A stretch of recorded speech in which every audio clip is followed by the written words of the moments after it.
October 16, 2001. A company worth $70 billion vanishes in 24 days. 20,000 employees lose everything, retirement accounts zeroed out overnight. The seventh largest corporation in America erased like a typo. But the wildest part? The whole thing was built on a scam so obvious, so brazen, that when it finally collapsed, investigators couldn't believe nobody caught it sooner. Welcome to Enron, where the math didn't math, the profits weren't real, and the executives got filthy rich selling you a fantasy. Rewind to 1985, Houston, Texas. Two pipeline companies merge and create Enron. Boring stuff, really. They moved natural gas through pipes. Thrilling. But then Ken Lay takes over as CEO and he's got vision. Not the good kind. The kind that involves turning a simple utility company into a Wall Street darling through sheer creative accounting. At first, Enron actually did legitimate business. They owned pipelines. They transported energy. Standard corporate stuff. But Lay wanted more. He wanted Enron to be sexy, innovative, the future. So he hired a guy named Jeffrey Skilling, a consultant from McKinsey with big ideas and zero interest in boring pipeline maintenance. Skilling walks in and immediately says, "Why are we moving gas when we could be trading it?" Brilliant question.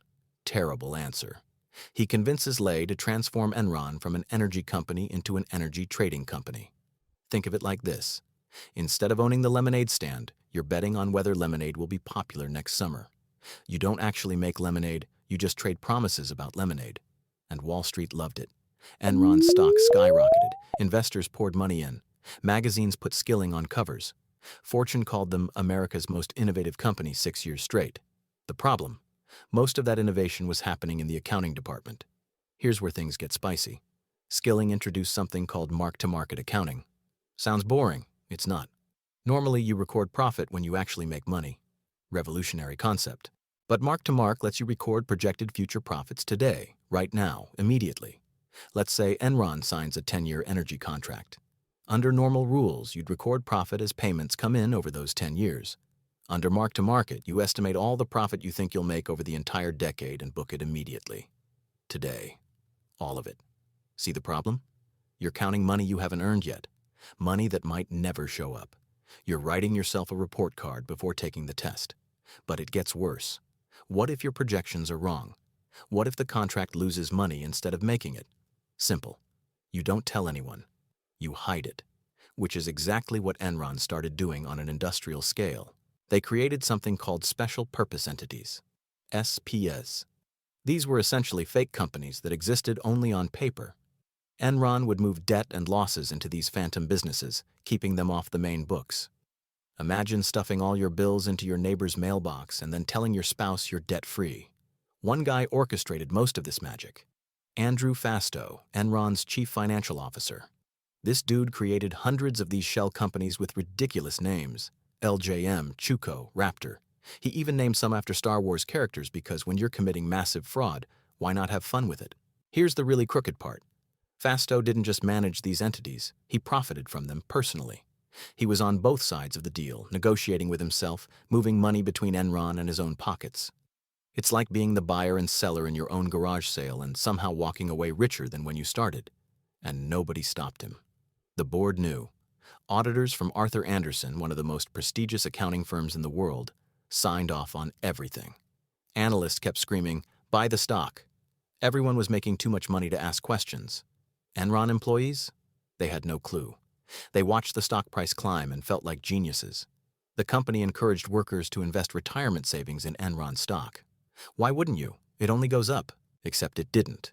By 2000, cracks started showing.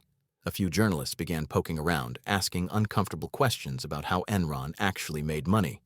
Bethany McLean from Fortune published a piece asking the simplest, most devastating question imaginable. How exactly does Enron make its money? Nobody could answer. Not clearly, not honestly. Skilling got defensive. Fastow deflected. Lay smiled and reassured everyone. But behind closed doors, panic was setting in. The house of cards was swaying. And then someone pulled the wrong block. March 2001. Skilling abruptly became CEO. Lay stepped aside.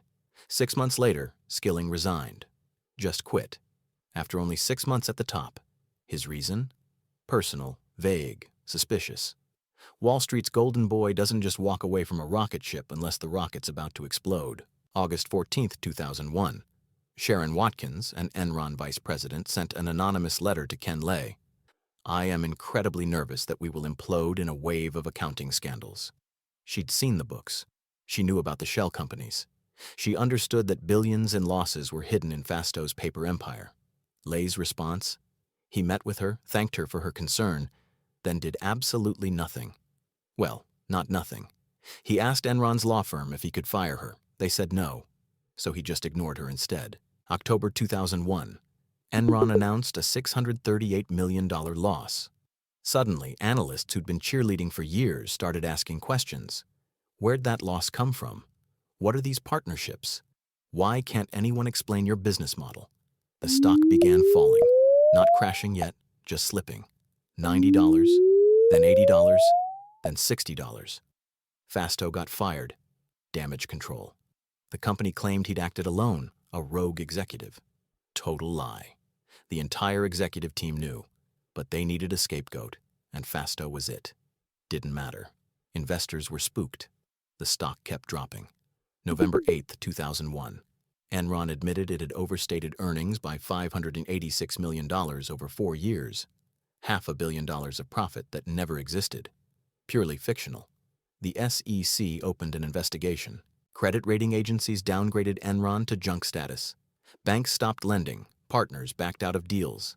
The dominoes fell faster than anyone thought possible. November 28th, the stock hit $1.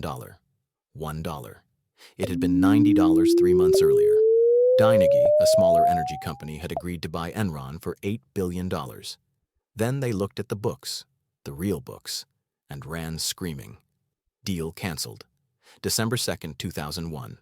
Enron filed for bankruptcy, the largest in American history at the time. $63 billion in assets, gone. 20,000 employees lost jobs overnight. Most lost their retirement savings too, since it was all in Enron stock. The company had encouraged that. Executives cashed out millions while locking employees into holding their shares. Ken Lay sold $300 million in stock before the collapse. Skilling dumped $200 million. They knew. They all knew. While telling employees everything was fine, they were quietly heading for the exits. Arthur Andersen, the accounting firm that blessed every fraudulent statement, tried to cover their tracks. They shredded documents.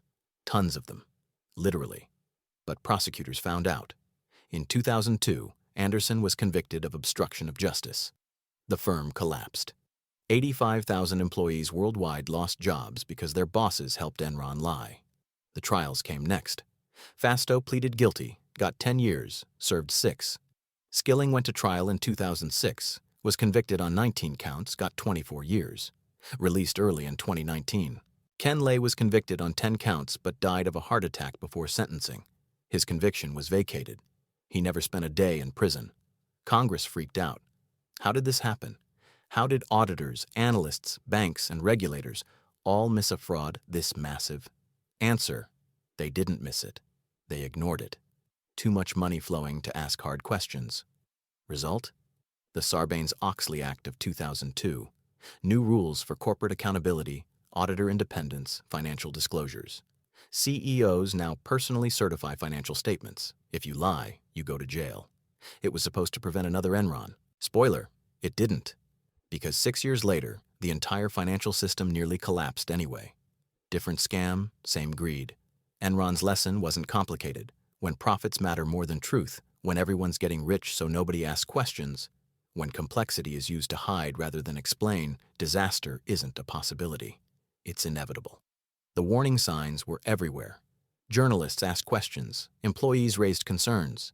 The math didn't work. But as long as the stock went up, nobody cared. Until it didn't. Until thousands of lives were ruined because executives chose wealth over honesty. Enron proved that the biggest lies don't need to be complicated. They just need everyone to profit from believing them. And when the music stops, it's never the people at the top who pay the price. Here's the thing about Enron. It wasn't a glitch in the system. It was the system working exactly as designed. When everyone profits from the lie, the truth becomes inconvenient. The executives walked away rich. The employees walked away with nothing. And somewhere right now, someone's cooking the books, counting on everyone being too distracted to notice. The question isn't if it'll happen again. It's when you'll see it coming.